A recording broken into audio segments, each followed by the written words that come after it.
आज पश्चिम बंगाल में ईडी की छापेमारी को लेकर जबरदस्त हंगामा और ड्रामा देखने को मिला। ईडी ने कोलकाता में आईपैक के दफ्तर और इसके प्रमुख प्रतीक जैन के घर छापेमारी की।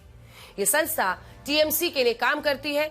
ईडी की छापेमारी के दौरान खुद ममता बनर्जी प्रतीक जैन के आवास पहुंच गई और वहां से एक हरी फाइल लेकर निकली।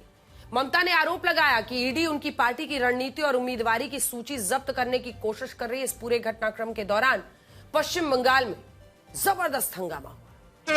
চিফ মিনিস্টার দিদি দিদি কি বলবেন দিদি দিদি কি বলবেন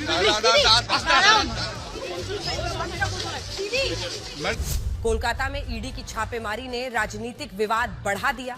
एक तरफ ममता बनर्जी ने इसे राजनीतिक साजिश बताया तो ईडी ने जांच में बाधा डालने और सबूतों के साथ छेड़छाड़ का आरोप लगाया और इस छापेमारी के खिलाफ आईपैक हाई कोर्ट भी पहुंच गई। ईडी के मुताबिक ये छापेमारी कोयला तस्करी मामले और फर्जी सरकारी नौकरी घोटाले से जुड़े मनी लॉन्ड्रिंग की जांच का हिस्सा थी।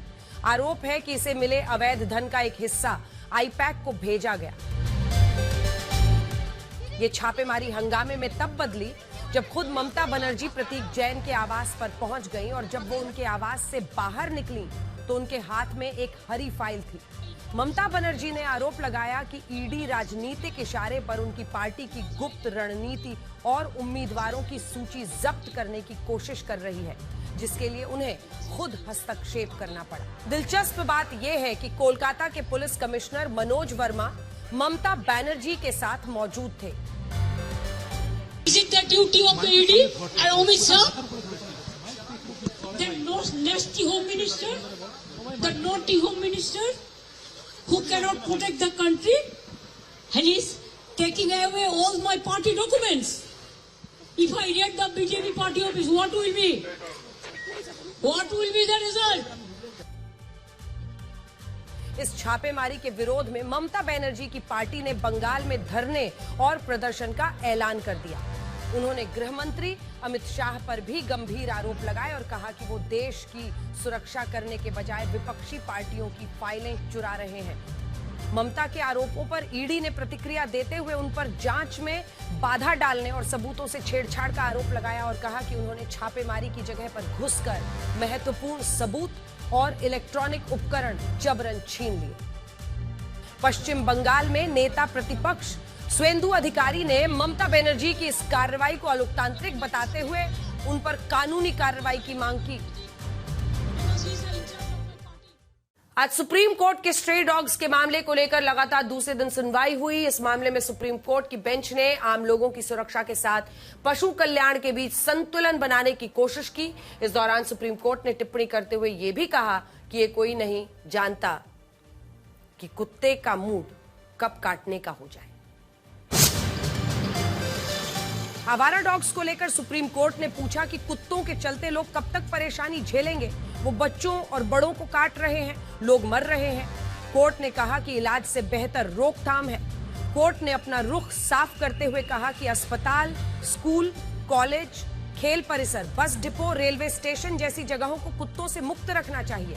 सुप्रीम कोर्ट ने सवाल किया कि अस्पताल के वार्ड और मरीजों के पास कितने कुत्तों को घूमने की अनुमति दी जानी चाहिए। अपने व्यक्तिगत अनुभव साझा करते हुए बेंच ने कहा कि कुत्ते इंसान के डर को सूंघ सकते हैं। कोई इंसान कुत्तों से डरता है तो वो इसे भांपकर हमला कर सकते हैं। कोई नहीं जान सकता कि कुत्ते का मूड कब काटने का हो जाए। कोर्ट ने स्थानीय निकाय और राज्य सरकारों को एनिमल बर्थ कंट्रोल को सही से लागू ना कर पाने पर फटकार भी लगाई और कहा कि टीकाकरण और नसबंदी जरूरी है। कोर्ट ने इस मामले में अंतिम आदेश तो नहीं दिया, लेकिन स्पष्ट कर दिया कि लोगों की सुरक्षा ज्यादा महत्वपूर्ण है। उत्तर प्रदेश के रामपुर से चौंकाने वाला और राष्ट्रीय सुरक्षा को खतरे में डालने वाला मामला सामने आया है, जहां एक पाकिस्तानी महिला अपनी पहचान छिपाकर पिछले 34 वर्षों से सरकारी स्कूल में पढ़ा रही थी। इसे लेकर हाल में एक एफआईआर दर्ज की गई। इस पाकिस्तानी महिला का नाम फरजाना उर्फ माहिरा अख्तर है। इसने साल 1979 में एक पाकिस्तानी नागरिक सिबगत अली से निकाह किया और पाकिस्तान चली गई। साथ ही पाकिस्तान की नागरिकता भी ले ली, लेकिन कुछ साल बाद अपने पति से तलाक होने पर 2 बेटियों के साथ रामपुर आ गई और उसने पाकिस्तानी नागरिकता की बात छुपाकर रखी। फर्जी दस्तावेजों के आधार पर 1992 में शिक्षा विभाग में सरकारी नौकरी हासिल कर ली। ये महिला कई दशकों से बच्चों को पढ़ा रही है। हाल ही में लोकल इंटेलिजेंस यूनिट को इस महिला की नागरिकता पर शक हुआ और जांच में इसकी पोल खुल गई। मामला सामने आने के बाद इस महिला को नौकरी से बर्खास्त कर दिया गया और फर्जी दस्तावेज तैयार करने और धोखाधड़ी की धाराओं में मामला दर्ज किया गया है। बेटी भी फर्जी दस्तावेज के आधार पर टीचर बन गई।